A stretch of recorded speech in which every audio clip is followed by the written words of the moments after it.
जब गर्भ में थे तो कौन सा नाम था? मिला हुआ है जगत से बाहर, जो गुरु जी से मिला हुआ है वो प्रभु प्रसन्न हो जाए।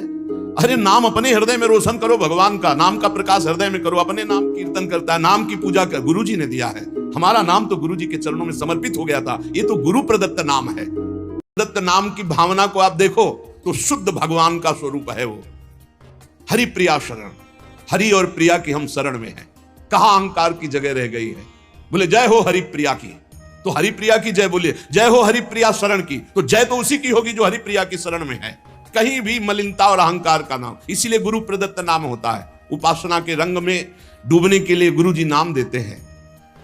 उपासक अपने नाम का पहले समर्पण कर दे, अपने नाम रोशन की बात न रहे, और अपने शरीर को समर्पित कर दे जैसे भगवान। बहुत आनंद, ये भोगी पुरुष क्या जाने वैराग्य में क्या आनंद है। वैराग्य का आनंद तो कोई वैरागी जानता है, भोगी पुरुष नहीं जानता। वो तो उठा ही नहीं है अभी, तो कैसे जाने? उसी नरक जनित क्लेशों में फंसा हुआ है। ये नरक जनित क्लेश हैं, तुम इन्हें सब सुख समझते हो। अरे सुख जब मिलेगा तो तुम भी उधर से ऐसे घृणित भाव में आ जाओगे जैसे वमन को कोई दोबारा खाना नहीं चाहेगा। रमा बिलास राम अनुरागी तजत बमन जिम जन बड़भागी जनों को जो भगवान के भजन में मस्त हुए उनको दिखाई दिया ये सारे भोग वमन के समान, विष के समान विष्ठावत मलवत त्याग कर दिया। बड़े बड़े वैभव भोगों को, क्योंकि स्वाप्निक है, न थे न आए न रहेंगे, ये भास रहे हैं बीच में।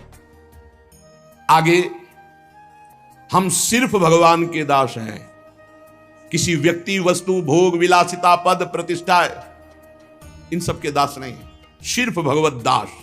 इसीलिए गुरु जी ने नाम दिया है, अपनी ठसक रखना चाहिए। हम किसी को दास बना नहीं सकते, क्योंकि दास को फिर दास बनाने का अधिकार नहीं रहता, वो खुद दास है। सेवक सुख चा मान भिखारी, व्यसनी धन शुभ गति व्यभिचारी। हम सेवक हैं, सबसे सेवक धर्म कठोरा, हम प्रियालाल के सेवक हैं। तो फिर और जो अनुगामी हैं वो सब श्री जी की सेवा में है, श्री जी की सहचर्या हैं, हम इनके दास हैं। जो हमारे को प्रेरणा होगी इनको बोलेंगे ऐसे श्री जी की सेवा करो। हमारे दास नहीं, हम तो दास प्रिया प्रीतम के। ना किसी को दास बनाता है, ना किसी का दास बनता है, सिर्फ अपने आराध्य देव की दासता में मगन रहता है, वह बहुत जल्दी सिद्ध भगवत दास हो जाता है। भगवान का दास किसी अन्य को अपना दास मान ही नहीं सकता। ये प्रभु के जन हैं, हमारा कोई संबंध नहीं, हमारा प्रभु से संबंध है। एकमात्र मेरे तो गिरधर गोपाल, दूसरों न कोई। भगवान के समर्पित जीवन होने पर मन बुद्धि इंद्रियां शरीर त्रिविध भाव त्रिविध गुण सारे द्वंद्व सब के सब शांत हो जाते हैं। मन शांत, बुद्धि शांत, इंद्रियां शांत, शरीर शांत, अद्भुत आनंद। मान लो ने बुद्धि खराब हो जाएगी, भजन नहीं करोगे तो बुद्धि खराब हो जाएगी। भेजा गया है भजन के लिए, भजन नहीं करोगे तो बुद्धि भ्रष्ट हो जाएगी। बहुत दुर्गति, बहुत दुर्गति। भगवान को समर्पित जीवन, निरंतर भजन में जीवन, मन शांत, बुद्धि शांत, इंद्रियां शांत, शरीर पवित्र, त्रिविध भाव त्रिविध गुण सारे द्वंद्व शांत। भगवान शांताकारम, शांत स्वरूप है। भक्त भगवान का शांत स्वरूप। भजन यही है, फाड़ डरी है आंत। गृहस्थी के अन्न के बड़े बड़े दांत, भजन न करोगे तो फाड़ डालेंगे आंत। बहुत होश में, खिलवाड़ ना समझो भगवत मार्ग। भगवान अपने भजन करने वालों को समस्त द्वंद्वों से मुक्त कर देते हैं। साधक देखता है केवल केवल निर्मल संबंध भगवान से। जितने जितने हृदय में हमारा भगवान का महत्व भरता जाएगा, उतने उतने विषय वासना संसार का महत्व खत्म होता जाएगा। जितने जितने भगवान और भजन हमारे हृदय में भरते जाएंगे, उतना उतना संसार और विषय विकार हटता जाएगा। अतएव निरंतर भगवान को जीवन में ऐसा भरो कि अब दूसरे के लिए जगह न रह जाए। भरी सराय रहीम लख आप पथिक फिर जाए। जब हृदय रूपी जो धर्मशाला था उसमें भगवान आकर बैठ गए तो अब काम क्रोध लोभ आने की गुंजाइश ही नहीं रह गई। भक्त चाह करता है पर भगवान के मिलन की। भक्त का दैन्य स्वरूप होता है केवल भगवान से। यह धनी मानी नाना प्रकार की भोग सामग्रियों के सामने नहीं दैन्य। भूत भविष्य लोक 14 में भय होए हरि प्यारे, 300 व्यवहार हमारो अभिमानिनते न्यारे। जो भोगाशक्त धनाभिमानी पदाभिमानी इनसे हमारा कोई संबंध नहीं। अभिमानिनते न्यारे। जहां दैन्य है वहां भगवान है। जहां भगवान है हमारा वही दैन्य है, अभिमान में नहीं। ये तीन बातें ये जहां होती है वहां भगवत प्रेम और भगवान अपने आप प्रकाशित हो जाते हैं। मन जगत के भोगों में रहे और सोचो कि तुम भगवान का भजन और भगवान का दर्शन और कोई ऐसी कृपा हो जाए, नहीं। तुम चिंतन करो भोगों का, तुम करो पापाचरण, और कोई संत महात्मा तुम्हें आशीर्वाद दे दे कि सुखी भाव, जाओ आशीर्वाद सदैव सुखी रहोगे, तो जैसे तुम साधना वाले हो वैसे वो आशीर्वाद भी है, पक्का समझो। सत्य जीवन तुम्हारा, तो सच्चिदानंद के लिए आशीर्वाद नहीं मांगना है, अपने आप आ जाएगा। वो सर्वज्ञ है, वो सब। जा पर कृपा राम की होई, ता पर कृपा करे सब कोई। राम की कृपा, राम की आज्ञा का पालन करना, रात दिन भजन में लगे हो, संत की दृष्टि पड़ी, हो गया काम। वो आंतरिक दृष्टि होती है, उसमें हाथ पैर नहीं से ऐसे करने से अगर होना तो हुआ, किसी का मन बदला। ऐसे तेज थोड़ी साधु कहता है। रात दिन भजन कर रहे हो, उनकी आज्ञा पे चल रहे हो, अब वो श्री जी के चिंतन में हो, तुम्हारा चिंतन आ गया, अब गया। ये ना कोई कैमरा पकड़ पाएगा, ना तुम्हारी दृष्टि पकड़ पाएगी, तुम्हारा हृदय पकड़ पाएगा कि ऐसा कैसे हो गया, कहां में विषयी जीव और कहां ये ऐसा भागवतिक जीवन। ये तो गुरु प्रताप हुआ, ये तो संत प्रताप हुआ। भगवान जगत के भोगों में रत रहने वाली बुद्धि में, मन में नहीं आते। मय्येव मन आधत्स्व मयि बुद्धिम निवेशय, तो निवेश्य मय्येव अतुर्धम न संशया। मन बुद्धि भगवान में लगा, कहा जाता है वही आराधना मानी जाती है। माला चल रहा है भगवान के लिए और चित्त जा रहा है भोगों के लिए, तो जहां चित्त है उसी की आराधना। तो तुम किसकी आराधना करते हो? भोगों की। चित्त का प्रवाह जहां जा रहा है वही आराधना मानी जाती है, जहां मन जा रहा है वही आराधना मानी जाती है। भगवान की ओर चित्त का प्रवाह तो भगवान की भक्ति, और विषय की ओर चित्त का प्रवाह तो विषय की भक्ति, विषयानंद की प्राप्ति। तो काय काऊं हरि भगत बिन, ये पूरा संसार भक्ति कर रहा है। कोई हरि की भक्ति कर रहा है, कोई हरि जो विषय वाले हुए विषयानंद की भक्ति कर रहा है। विषयानंद का परिणाम है दुर्गति, और हरि की भक्ति का परिणाम है सदगति। भगवान को प्राप्त करने की साधना में चित्त को भगवदमय बना देना पड़ता है।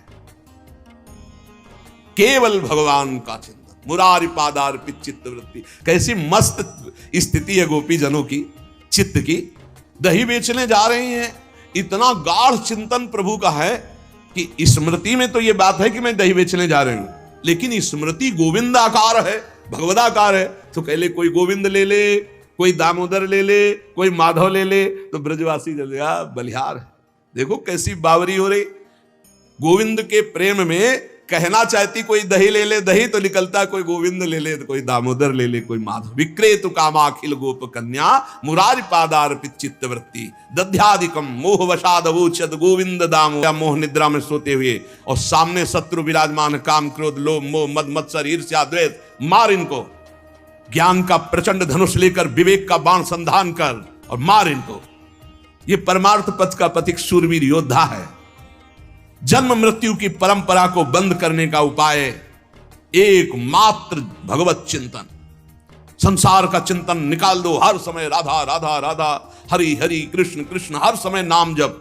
ये बड़ा आनंद, कुछ समय बाद देखना कैसा आनंद उठता है। पर आनंद आने नहीं पाता। भोगानंद में इतना फिसल करके सब छीण कर देते हैं कि वो आनंद जो भजन से प्रकट होना चाहिए वो आ नहीं पाता, इसलिए बहुत समय हो जाता है। फिर वही रोना धोना बना रहता है, मेरा मन नहीं लगता, ये नहीं होता, वो नहीं होता। अरे एक बार थोड़ी हिम्मत कर। जगत मन से निकला कि तत्काल परमानंद की बाढ़ आ गई। जगत को निकालना है अपने चित्त से, ये स्वयं आपको करना है। वे अपने भक्तों को बिना मांगे नहीं देते, ये बात ध्यान रखना। जब बहुत कोई हट कर लेता है, जैसे छोटा बच्चा कि हमको ये मोटर कार चाहिए, जहाज चाहिए, तो फिर माता पिता की वैसे खाने पीने वाली चीज तो है नहीं, बेकार की है, तोड़ देगा, पर अब क्या करे, देना पड़ेगा। ऐसे ही जो इच्छा करी हो मन माही, हरि प्रसाद कछु दुर्लभ नहीं।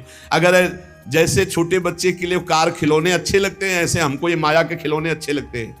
अगर भगवान से आप हट करके ना मांगे तो भगवान आपको खिलौने नहीं देंगे। भगवान कृपा करके अपना भजन देंगे, भक्ति देंगे। पर हम लोग ऐसे हैं कि भगवान हमको चाहिए ही अंदर, तो फिर कहते लो खेल लो, जब ऊब जाना तब हमारी गोद में आ जाना। तो विलंब हो रहा है हमारी तरफ से। जब भक्त अड़ जाता है तो भगवान को देना पड़ता है। पर भगवान की कृपा रहती कि देते हैं, खिलौना पर नजर रखते हैं कि कहीं खिलौने से अपना अहित न कर ले। यही खास बात होती भगवान से मांगने पर, कि भगवान अगर विषय देते भी हैं तो अपनी दृष्टि रखते हैं, जहां ये रोए बस तुरंत हटा दो इस विषय से, जहां हो कि अब हमें नहीं चाहिए तुरंत हटा दो, क्योंकि वो तो देना ही नहीं चाहते थे, आपने हट करके मांगा है। भगवान कभी अपने भक्त को स्वेच्छा से फसावट वाली वस्तुएं देते ही नहीं है। जिसका चित्त ऐसे भजन में डूब गया है कि अनुकूल प्रतिकूल परिस्थितियों में भजन का प्रवाह नहीं रुक रहा है, इस बात में बड़ा आश्चर्य लगता है। संसार की कोई वस्तु मिलने पर भक्त को गर्व कैसे हो सकता है? जैसे 2000 के नोट एक ट्रक आपको दिए जाए तो आपको गर्व कैसे हो सकता है? क्योंकि वो चलते रहे। ऐसे ही जब जान लिया कि ब्रह्म सत्यम जगन मिथ्या, जब जान लिया कि उमा कहो मैं अनुभव अपना, सत हरि भजन जगत सब सपना, तो इस सपने की जादूगरी चीजें तुम्हें मिलने पर हर्ष कैसे हो सकता है? गर्व कैसे हो सकता है? अगर गर्व और हर्ष हो रहा है तो अभी ठिकाने पे तुम नहीं हो, ठिकाने पे तो नहीं हो पक्का। फिर क्या मतलब? साधुओं की मस्ती देखी, बड़े बड़े संतों की मस्ती देखी है, बड़े बड़े संतों की मस्ती देखी। कहीं भी किसी भी जगह सांसारिक वस्तुओं पर उनको हर्षित होते हुए नहीं देखा। बड़े बड़े भोग सामग्री, बड़े बड़े वैभव की तरफ भी उनको हर्षित होते नहीं देखा। अनुकूलता प्रतिकूलता, विनाश और मिलन दोनों उसके लिए समान भजन अनवरत चल रहा है। देख लो, हरि ही और गुरु ही आपकी परीक्षा लेंगे इस बात की। आपको सांसारिक किसी वस्तु में बहुत अच्छा लगता है जब साधक निरपेक्ष होता है। एक साधक के माता पिता है मिलने, अभी कल ही उनके पिता मिले थे, वो भी बहुत सुलझे हुए व्यक्तित्व वाले हैं। वो कहा यहाँ से है कि यहाँ अर्जी लगाइए, आप प्रार्थना कीजिए तो फिर हमारा जो सेवा विधान है वो आपको आपके परिवार से मिला देगा, या परिवार वालों से उस संत को मिला देगा जो यहाँ वास कर रहे हैं। बहुत कठिन शासन है, आप कहीं जा नहीं सकते, किसी से मिल नहीं सकते बिना आदेश के। तो मिलने गया और प्रणाम किया और कहा कि आप हमसे अनुराग रखते हैं, ये आपके सौभाग्य का विषय, आपका कल्याण होगा, लेकिन हम आपसे अनुराग नहीं रखते, क्योंकि हम आपसे अनुराग रखेंगे तो हमारा परमार्थ बिगड़ेगा और आपका कल्याण भी नहीं होगा। इसलिए आज के बाद हमारी आपकी राधे राधे। प्रणाम किया तुरंत। वो खुद उनके पिता बता रहे थे कि थोड़ा हमको लगा कि ऐसा, तो हमने भी कहा कि मन में सोचा कि आज के बाद आएंगे महाराज जी से मिल लेंगे, लेकिन उससे नहीं मिलेंगे। हमका द्वेष पूर्वक मत सोचिएगा। वो किस ऊंची बात को बोला आप समझ नहीं पाए कि आपका अनुराग हमसे बार बार हमारा चिंतन करोगे, वृंदावन चिंतन में आएगा, तुम्हारा कल्याण हो जाएगा। और यदि हम आपसे अनुराग किया, ममता किया, तो मारे जाएंगे, ना तुम्हारा कल्याण होगा ना हमारा कल्याण। इसलिए हम जिस मार्ग में चले और वो ऐसा है